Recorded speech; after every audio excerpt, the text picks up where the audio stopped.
우리는 교회에 대해서 지금 계속해서 나누고 있습니다. 저번 주에는 에베소서 2장 10절을 통하여서 우리가 선한 일을 위하여 지음받은 존재다라는 것을 우리가 함께 나누었어요. 이 내용을 통해서 우리가 기억해야 될 건 뭐냐면은 우리가 예수 그리스도 안에서 죽었다가 살아났다라고 하는 것은 하나님 나라에 들어갔다라는 이 차원을 넘어서 우리의 삶에 선한 일을 행할 수 있는 존재적인 변화와 능력이 생겼다는 것, 이것이 우리에게서 아주 중요한 내용이었습니다. 그래서 우리는 거룩한 존재인 거죠. 이것은 하나님께서 의롭게 여겨주셨을 뿐만 아니라 의롭게 여김받은 자로서 의로운 삶을 살아갈 수 있는 자가 되었기 때문에 우리는 거룩한 자다, 이렇게 우리는 이야기해야 되는 거예요. 자, 오늘은 새로운 존재에 대해서 세 번째로 나누는 시간입니다. 이 하나님이 인간을 보셨을 때 가장 완벽했을 때가 언제일까요? 가장 완벽했을 때. 여러분, 그때는요, 바로 하나님께서 혼자 있는 아담에게 하와를 두셨을 때, 그때가 하나님이 보시기에 가장 인간의 완벽한 상태였습니다. 그래서 하나님께서 이 아담과 하와가 같이 있는 것을 보시고 말씀하신 거예요. 내가 보기에 심히 좋았다라고 하는 거죠. 이 하나님의 형상을 따라 공동체적인 존재로 지음받은 상태가 바로 하나님이 원하시는 가장 완벽한 상태인 거죠. 그런데 이 하나님이 생각하는 이 완벽한 상태가 바로 아담의 범죄 이후 깨져버린 거죠. 깨져버린 거. 그것을 잘 보여주는 것이 창세기 3장 16절입니다. 창세기 3장 16절에 보면요, 이 깨어진 관계에 대해서 어떻게 설명하고 있냐면, 너는 남편을 원하고 남편은 너를 다스릴 것이니라 하시고, 이렇게 얘기하고 있죠. 그러면 이것은 제가 전에도 이야기했지만 남편과 아내, 이 두 사람의 관계를 이야기하는 것이 아닌 아담의 죄로 인해서 인간과 인간 사이의 모든 관계가 깨어져 버렸음을 표현하는 구절이다라고 얘기했어요. 그래서 이 아담의 범죄로 인해서요, 한몸된 존재가 깨어져 버렸고 서로 사랑할 수 없는 존재가 된 것이죠. 그리고 서로 사랑할 수 없는 존재가 되었다는 것은 바로 아담의 아들인 이 가인과 아벨, 이 두 사람의 사건을 통해서 분명히 보여주고 있습니다. 왜요? 이 범죄 이후에 바로 하나님께서 만드신 이 인간들 안에서 벌어질 수 없는 최초의 살인 사건이 바로 그 이후에 벌어졌기 때문이에요. 그리고 이것을 잘 보여주는 것이 바로 오늘 본문 14절의 원수라는 표현입니다. 원수라는 표현. 그럼 여기서 이 14절의 원수는요, 이방인을 개 돼지라고 불렀던 이 유대인들과 그 유대인들을 너무나도 싫어했던 이방인들의 관계를 설명하는 구절입니다. 그래서 유대인과 이방인은 서로 원수다라고 하는 것이 14절인 거죠. 근데 이 14절은요, 이 유대인과 이방인의 관계를 넘어서 아담의 죄로 인해 분열된 모든 인간과 인간 간의 관계를 설명하고 있는 거예요. 그럼 우리가 세상에 살다 보면은 어떤 사람이 좀 불편하고 어떤 사람을 미워하게 되고 시기하게 되고 또 어떤 사람에 있어서 너무나도 짜증날 때가 있지 않습니까? 이것을 다 설명하는 것이 바로 14절의 원수라는 표현인 것이죠.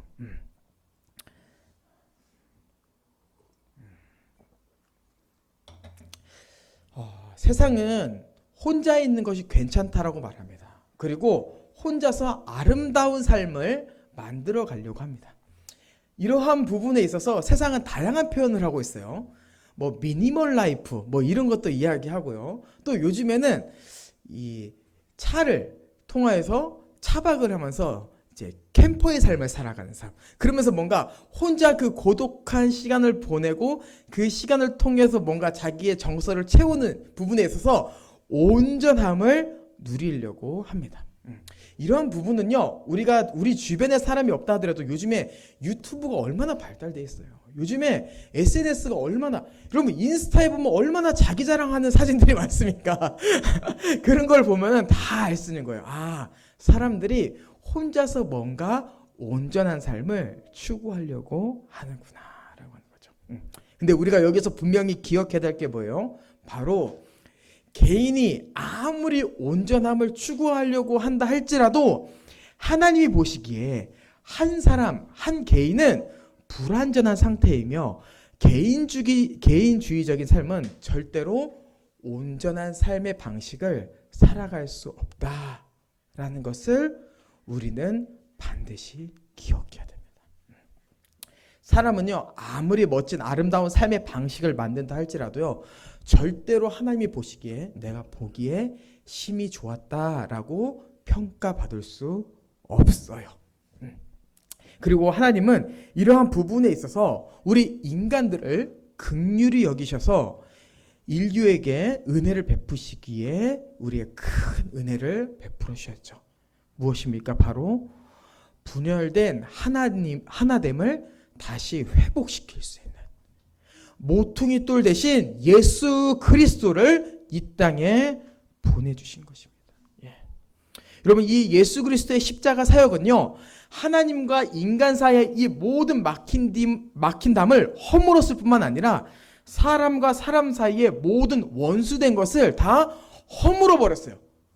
그러면서 하나님과 우리와의 깨진 관계도 회복되어야 됐었지만 이 온전함이라는 것을 다시 되찾게 하기 위해서 사람과 사람 사이에 가로막는 그 어떠한 것도 잊지 못하게 만드신 거죠. 이것을 본문에 어떻게 설명하냐면은 13에서 15절이에요. 제가 다시 한번 읽어드리도록 할게요. 이제 전에 멀리 있던 너희가 그리스도 예수 안에서 그리스도의 피로 가까워졌다.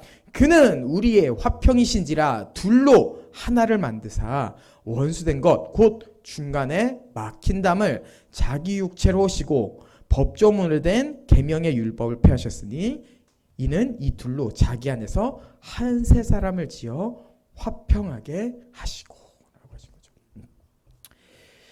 여러분, 예수 그리스도의 죽음은요, 개인이 가진 성향, 성격, 취향, 정치적인 성향은요, 아무런 효력이 없습니다. 이 모든 것을 뛰어넘어서 그리스도 안에서 한 몸이 되게 하셨어요. 그러면 이제 사람의 생각은 이럴 수 있습니다. 온전한 하나라고 이게? 이런 생각이 들 수 있는 거예요. 교회 안에서 성향, 성격, 취향, 거기다가 정치적 성향까지 서로 다른데 이 오합지졸한 사람들이 하나로 모인 게 어떻게 온전함이지? 라는 생각이 인간적인 생각으로는 들 수 있지만요, 여기서 중요한 사실 두 가지가 있는 거예요. 바로 무엇이냐? 이 온전함이라고 하는 것은 절대로 한 사람이 아니라 공동체로만 있을 때 이 온전함이라는 게 있을 수 있으며, 두 번째, 단순한 공동체가 온전함을 이룰 수 있는 것이 아니라 그 공동체 안에 예수 그리스도가 중심이 되었을 때, 그게 바로 하나님이 보시는 온전함이라고 하는 거죠. 그래서 우리가 성향, 성격, 취향 이런 걸 다 떠나서 도대체 그러면은 하나님이 보시기에 뭐가 온전한 자인데? 라고 할 때 우리는 얘기해야 되는 거예요. 공동체적인 존재이면서 그리스도로 하나 된 교회만이 바로 하나님이 보시기에 온전한 한 세 사람, 한 존재다라고 이야기해야 되는 거죠. 예. 여러분, 그래서 우리가 그리스도 안에서 회복된 존재는 맞지만요, 우리 개인적으로 우리 개인 신앙 생활을 하려고 하기보다는 하나님께서 원하시는 것, 바로 한 지체가 아닌 여러 지체가 한 몸이 된 이 한 교회로서 하나님 앞에 나아가기를 원하신다는 것, 우리가 교회적 삶을 통하여서 교회적 존재로서 하나님께 영광을 돌리길 원하신다는 것을 우리는 반드시 기억해야 됩니다. 예. 자기를 드러내기보다 공동체 안에 속하기를 수고하는 거죠. 그래서 오늘 본문의 표현은 이렇게 돼 있어요. 이는 그로 말미암아 우리 둘이 한 성령 안에서 아버지께 나아감을 얻게 하려 하심이라, 이렇게 되어 있는 거죠. 둘이 한 성령 안에서 나아간다. 한 몸으로, 이렇게 되어 있습니다. 자, 이제 우리가 온전함에 대해서 이야기했는데요. 이제는 한번 이 온전함의 복에 대해서 여러분들과 좀 한번 이야기하고 싶어요. 세 가지로 좀 이야기하고 싶은데요. 우선 19절에 보면요.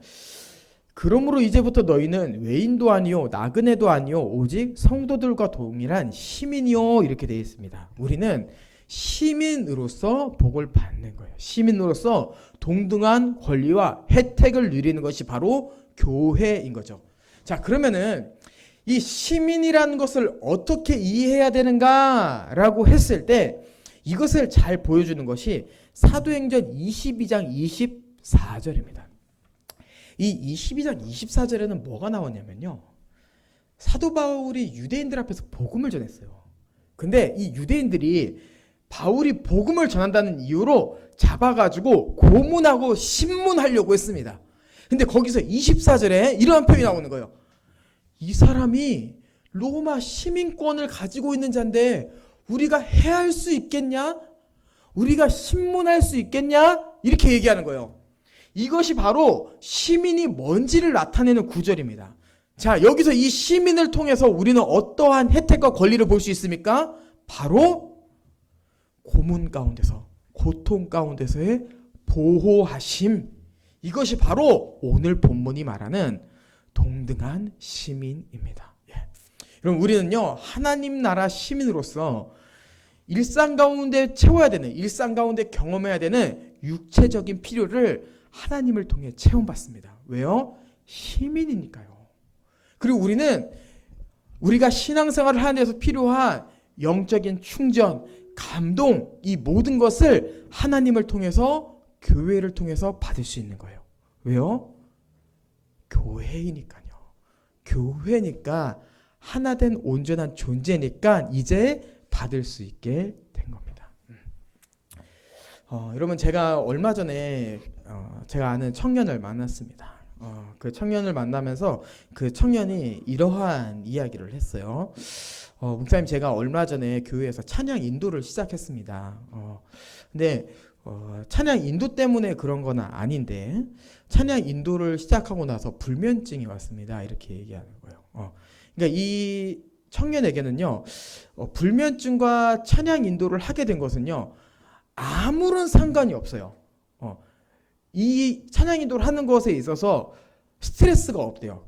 너무 힘들지도 않고 부담이 있는 것도 아니라고 합니다. 근데 이 청년이 이야기하는 게 뭐냐면은, 목사님, 제가 불면증이 오니까 모든 것을 다 내려놓고 싶습니다. 이렇게 얘기하는 거예요. 그러니까 찬양 인도가 불면증의 원인이 아닌데도 이 불면증, 이 우울감이라고 하는 게 모든 일상의 삶, 모든 교회 안에서의 것들을 다 포기하게 만든 거죠.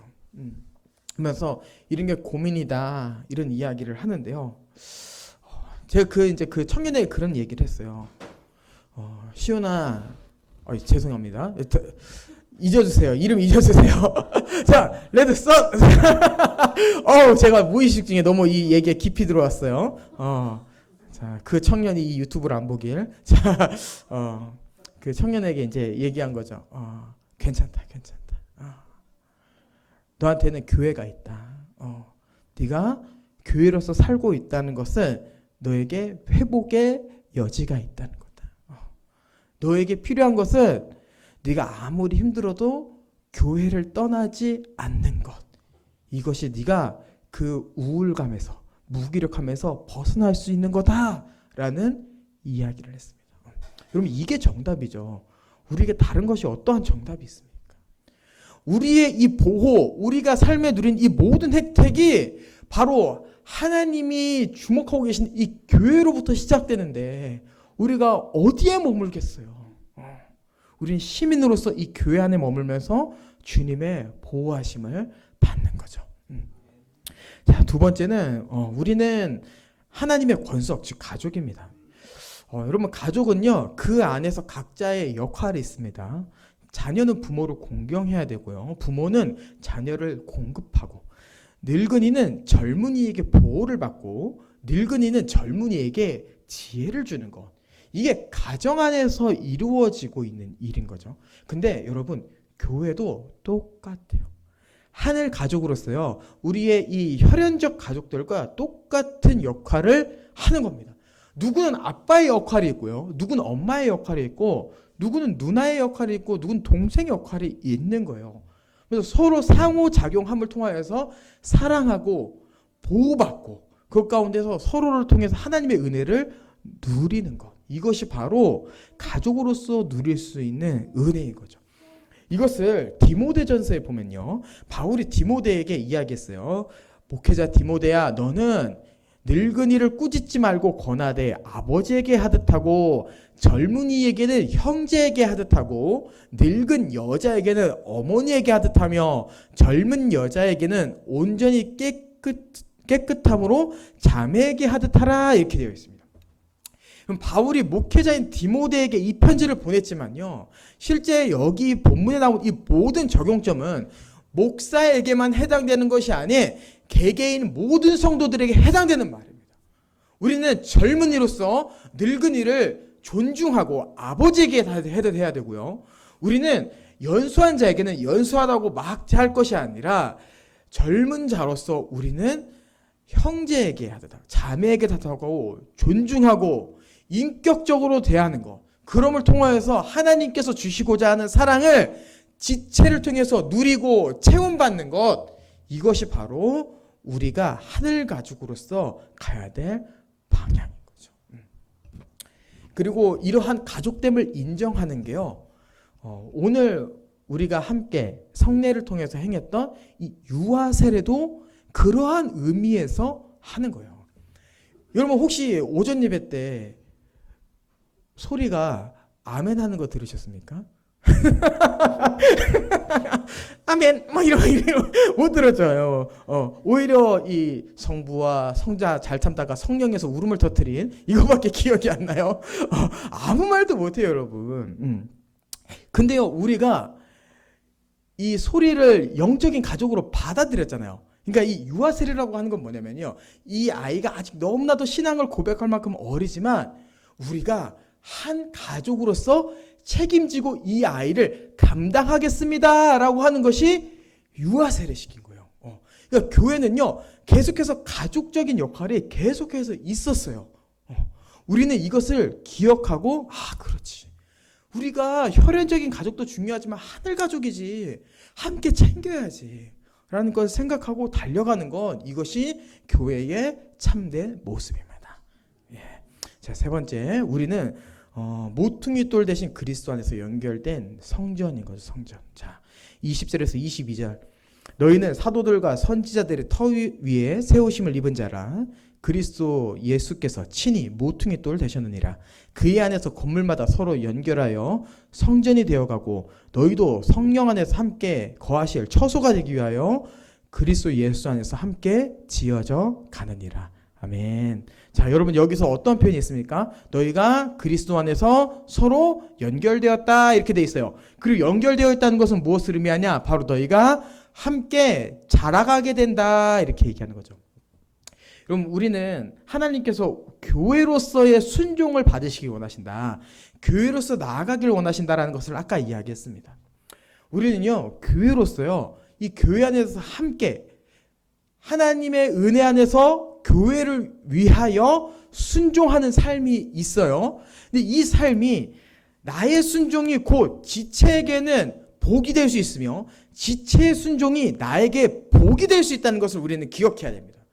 우리는 순종이라고 하는 것을요 하나님과 나와의 관계에서만 생각해요. 그래서 내가 순종했으니 주님께서 영광 받으시고 내가 하늘에 상급이 쌓이겠구나 이렇게 생각하는데요, 실제로 이 교회 존재라고 하는 것은 이 순종의 부분에 있어서도 하나님과 나와의 관계를 넘어서 지체와 지체가 더욱더 온전해지는 것, 온전함을 누리는 것, 이것이 분명히 있는 겁니다.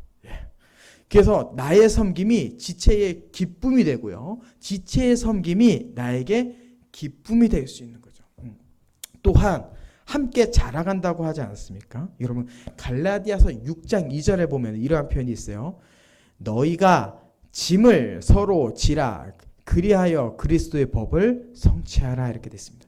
그럼 여기서 말하는 짐은요, 바로 상대가 죄를 질 수 있는 여지를 말합니다.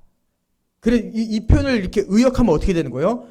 너가 교회로서 상대가 옆에 있는 지체가 죄를 짓지 않도록 네가 보호해줘 이렇게 얘기하는 거예요. 여러분 그러면은 보호를 하려면 어떻게 해야 될까요? 보호를 하려면 갈라디아서 6장 1절은 이렇게 얘기하고 있습니다. 온유한 마음으로 권해. 무관심하지 말고 지켜만 보고 있지 말고 네가 사랑하는 마음을 가지고 겸손함, 온유함을 가지고 가서 이야기해. 너 이러면 안 돼. 이거 주님께서 기뻐하시지 않아. 이렇게 권함을 통해서 어떻게 되는 거예요? 그 지체가 죄를 지을 수 있는 그 여지를 없애고 하나님께 나아가며 이 지체의 나감을 통하여서 권한 지체는 하나님께 영광을 돌리고 함께 자라감이 있는 것, 이것이 바로 교회인 거죠. 여러분 지체가 죄를 짓고 있는데요, 그것에 대해서 아무런 안 좋은 소리 안 하고 지켜만 보는 것은요 거짓 사랑입니다. 거짓 사랑. 사랑은요 무조건 지켜만 본다고 사랑이 아니에요. 낭떠러지에 떨어지려고 할 때 이 지체가 어깨가 빠질 수 있다 할지라도 떨어뜨리지 않기 위해서 팔을 잡아당길 수 있는 용기, 이것이 바로 교회 안에 필요한 겁니다. 그래서 어떻게 해서든 한 가지, 살리고자 하는 마음, 살리고자 함, 이것이 교회 안에 있어서 함께 살아가는 거죠. 이것이 지금 이 현대 교회 안에서 너무나도 낯설기 때문에 아무리 좋은 의도를 할지라도 상대방이 곱지 않게 받아들일 수 있습니다. 하지만 그것보다 더 중요한 건 뭐냐면 지금 내 옆에 있는 지체가 낭떠러지에 떨어지게 생겼구나 라는 게 더 중요한 거예요. 그래서 우리는 용기를 가지고 계속해서 권해야 되는 거죠. 그거 아니야, 안 돼, 큰일 나 라고 말하면서 살리는 것, 이것이 바로 우리가 성전으로서 함께 가야 될 방향입니다. 그럼 우리가 오늘 추수감사절을 맞아서 오전에 예배를 드리고 또 오후에 이렇게 예배까지 드렸는데요. 여러분의 감사 제목은 무엇입니까? 우리의 감사 제목은 다른 것이 아닙니다. 바로 우리가 교회라는 것, 그리고 우리가 교회이기에 한 몸으로서, 시민으로서, 가족으로서, 성전으로서 살아갈 수 있는 것, 이것이 우리에게 가장 큰 기쁨이죠. 그 기쁜 감사 제목을 가지고 살아가며 마음껏 복을 누리는 새로운 존재로서 하나님께 영광을 돌리는 우리 모든 성도님들 되시길 주님의 이름으로 축복합니다.